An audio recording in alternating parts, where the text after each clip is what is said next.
Welcome to The Real News. I'm Jessel Noor in Baltimore. 5 years ago, Maryland joined a growing number of states and decriminalized small amounts of cannabis, acknowledging that such arrests do more harm than good. But a new investigation has uncovered that while the Baltimore Police Department is arresting far fewer people for weed, the vast majority of the current arrests are in low-income African-American communities.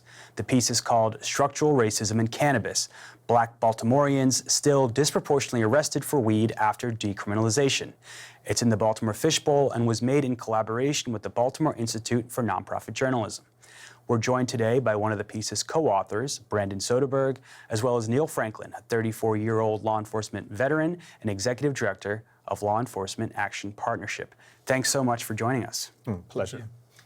So Brandon, this piece was really good. You know, it was a deep dive into this issue 5 years after decriminalization. We know that the number of arrests are down dramatically, but talk about why you decided to do this piece and what you found and what some of the challenges were with transparency from the Baltimore Police Department and other institutions in the Sure. city. So what we decided to do was myself and Ethan McLeod, who's a reporter for the Baltimore Fishbowl, we're just kind of curious where all this stood post-decriminalization, and also as we have medical cannabis, medicinal cannabis in the city as well. It seemed like a good time to see where arrests were.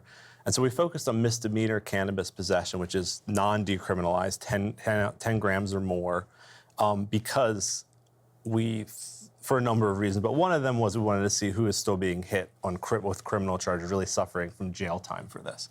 And so we looked at specifically 2015, 2016, and 2017, because those are the 3 full years in which decriminalization was working out. Like, it dropped at the end of 2014, so that data seemed a little fuzzy, and 2018 data won't be available for a while. So we looked at these 3 years, and we wanted to look at them by race and zip code and area and see. And what we saw, which is probably not a surprise to many of the viewers watching this, would be that 96% of the people hit with misdemeanor cannabis charges in Baltimore are Black, so that's most of them. This adds up to be clear, about 1,500 arrests over those 3 years. I stress that as that's very important. 1,500 people in jail matters, but the larger decriminalization absolutely reduced arrests. But we were really shocked to see that the racial disparities haven't gone away. Or we weren't shocked to see. We thought it was really important to stress.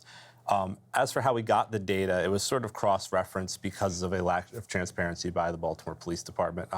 We did information requests asking for breakdowns of arrests for cannabis misdemeanor by race, which they couldn't provide us. They said they don't keep records of that are easily attainable, which is kind of mind-blowing.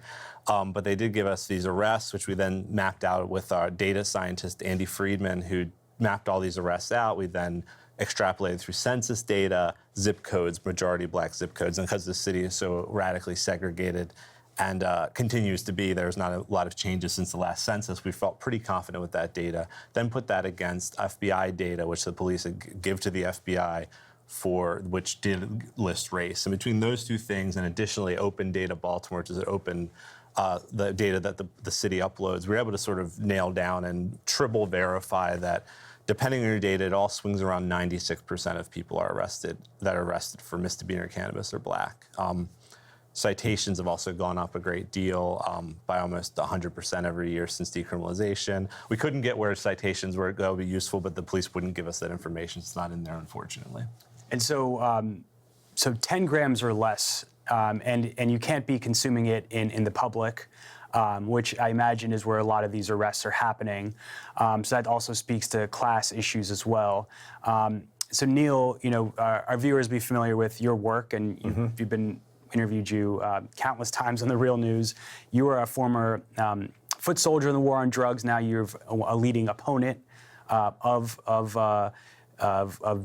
keeping drugs illegal.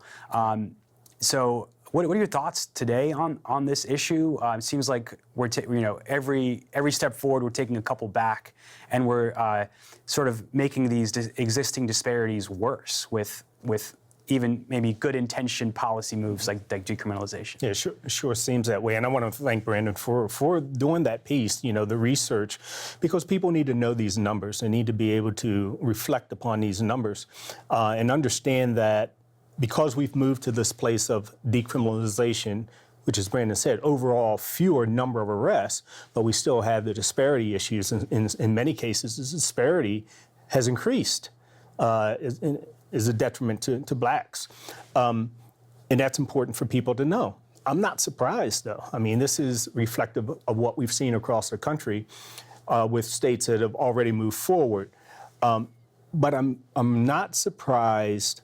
Again, as you mentioned, the citations that are being issued, as you mentioned, the arrests that's still being made in low-income areas, in black neighborhoods, because this is still, unfortunately, a valuable tool to law enforcement, to policing, because it is the number one way to get into someone's pockets, to search them, to search their cars, to search their homes. As we say, we're looking for guns and other things. Now, this is true because you can even go back a few years and look at testimony in the state legislature from law enforcement folks who have been pushing back against decriminalization and legalization because they don't want to lose the ability to search. Now, they've testified to this before the legislature. Go back and look at the videos from the past 2 or 3 years, and you'll see that for yourselves. And it's the argument is like, look, we smell some pot on you. Absolutely. Therefore, we can go into your car, go into your home, and then, hey, they maybe find a gun or something else, and then that all comes forward. So as long as this policy still exists, even with decrim, as you said, under 10 grams, they still have the right, if they smell, to search, because they have to make a determination as to whether it's below or above 10 grams. And then that leads to what they're going to charge you with. And citations are not that great for our communities, because when you can't pay the $100, $200 fine as it increases, you know what? You're still going to end up in jail. You're still going to end up as being introduced to the criminal justice system. This moving forward to end prohibition of marijuana, period, so that it's legalized and regulated and controlled, is extremely important. But even there, we're still not done, because there's still pitfalls and other problems for blacks and poor folks. Brandon, you talked about how the Baltimore Police Department was less than cooperative with this data, and some of the pushback they had to some of your findings from T.J. Smith, who's the former communications officer of the Baltimore Police Department. He essentially said, look,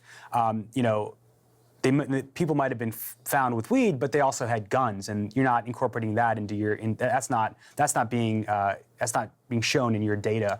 What was your response to that? Right. So TJ was the former media spokesman for the police. We now have another one, Matt Jablow, who refused comment at all. But TJ's argument was that this is not us going out and arresting a few thousand people for weed. They're having other guns or whatever on them. We found that in the FBI data, it was clear that the most prominent charge was often cannabis. So that's what he said was not true. But even regardless of that, it still speaks to a disparity. If there's these other crimes going on, it still means you are being disproportionately arrested for other crimes, even if it were true. In addition to that, it shows a profound misunderstanding, I think, of what it means, what decriminalization was supposed to do versus how police still see it. I mean, I think that the disparity even rising, as Neill pointed out, is a result of them really continuing to see this as like, well, we just won't bust white folks for this stuff. And I don't know how intentional that is exactly, but it is a result of how the city is policed and where they police. And so immediately when you give this data to someone from a police spokesman, and his response is, well, this isn't the whole story because these people also had guns, it suggests a certain distrust of the community that is, again, not a surprise, but was kind of maddening to encounter, especially if we were able to counter this with FBI data. FBI data, I would stress, that was provided to the FBI by the Baltimore police. So it also just feels like a great deal of spin. Or you have this other thing that I'd stress is like, our decriminalized amount is 10 grams.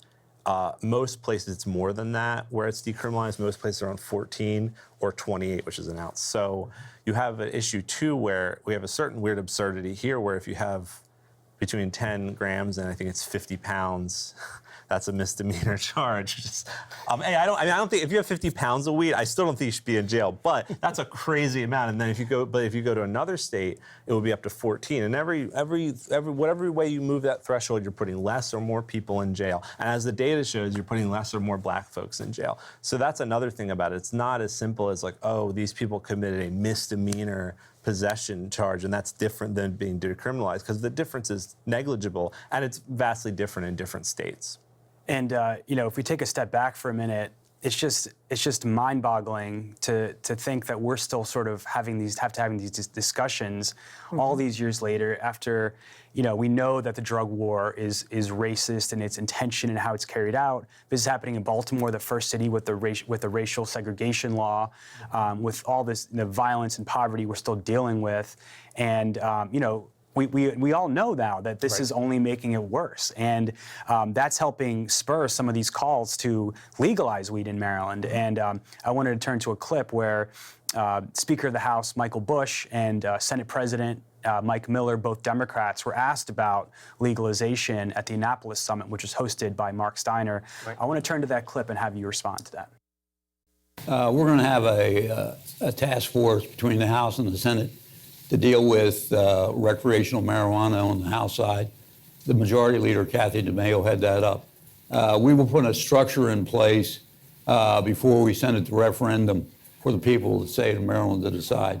And if it's legal, how many of those people who are in jail now, most of whom are African American in our state, even though whites and blacks use marijuana at the same exact rates, maybe white folks even more than black folks, majority of people in jail for marijuana are black, not white.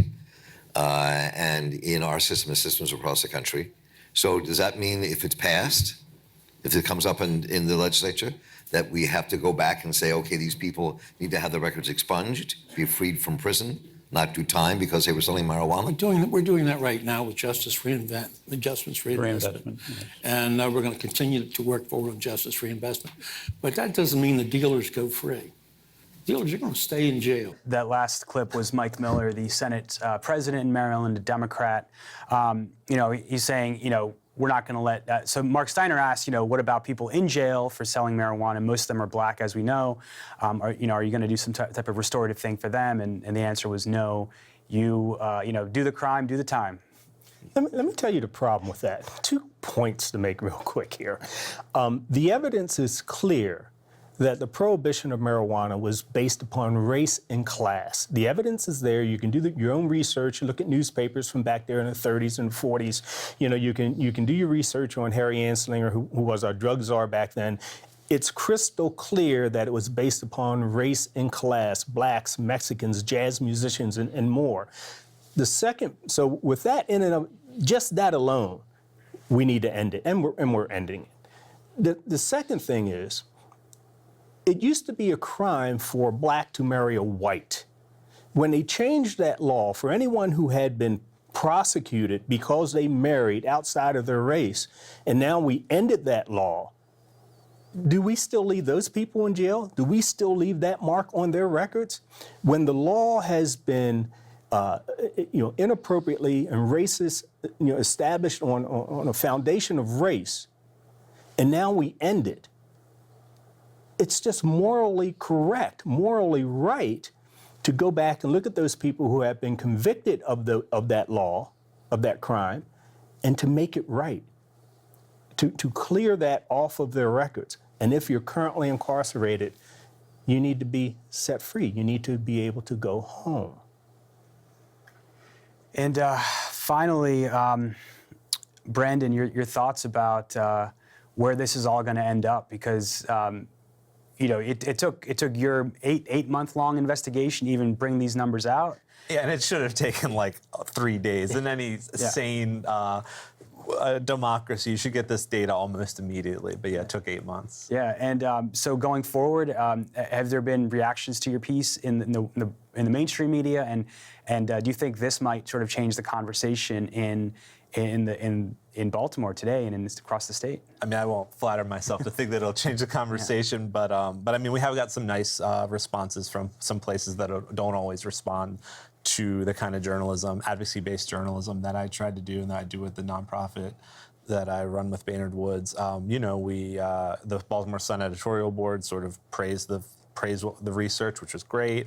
The Root was very happy about it, particularly praised something that we decided to do because we were white reporters and a white researcher, was to not use the word marijuana because of its racist origins. Going back to what Neill said with Anslinger, that was really Mexican slang that was sort of created. And I think people still use it. Sometimes it sounds like a scientific word or something, but it's not. So I appreciate that from the Root. That was cool. I mean, I think we clearly were making a slow but steady crawl towards legalization. And part of that has to include some kind of racial parity. We need to get people out of jail, whether they're dealers or not. I mean, I think something that's very frustrating with the clip you showed was we've gotten to this point where we now understand that drug use and sometimes so-called drug addiction or dependency is a health issue. And so now we sort of shifted to this thing that we want to still demonize the dealers. And again, what the speaker's talking about in the clip is about pot dealers, like, you know, like the guy down the street that probably, you know, plays bass and sells you weed. Like, this is not that, I mean, again, I think drugs should be legal, but the idea that That's how most weed is sold. Right, like weed dealers are not, especially weed dealers are not something, there's not this vast division between weed dealers and weed buyers, whereas there's maybe a little more of a concern when it comes to so-called harder drugs. And finally, Neill, are there any good models for legalization that sort of prioritize some type of restorative justice in the process? I think Oakland started giving out dispensary licenses to those formerly incarcerated. Can you talk a little bit about that? Yeah, so the initial plan for California's policy going forward was to reinvest those tax dollars into communities that had been devastated by the war on drugs. You know, Oakland is one of those communities, and we're also and what we're also seeing, what you mentioned, is that as licenses are being applied for. We saw this problem here in Maryland with medical cannabis, where if you didn't have the money, if you didn't have the connections, if you didn't have the capital, you just couldn't play. And California designed its policy so that most people can play. If you've been, you know, convicted in the past, yes, there's still a way that you can participate in the business going forward, because if we don't have a way for economic empowerment for those people who have been persecuted by these policies, we're still in a very, very bad place. And so Oakland, you're right, is really leading the way in this area. And again, California has backslid a little bit, but I think they recognize that, and now they're going to push forward to make those opportunities available for people. Well, we want to thank you both for joining us. Neill Franklin, 34-year police veteran. Brandon Soderberg, your piece was called Structural Racism and Cannabis, Black Baltimoreans Still Disproportionately Arrested for Weed After Decriminalization. It's in the Baltimore Fishbowl and was made in collaboration with the Baltimore Institute for Nonprofit Journalism. We'll link to it in this story. Thanks. Thank you both for joining us. Thanks, Jessel. And thank you for joining us at the Real News Network.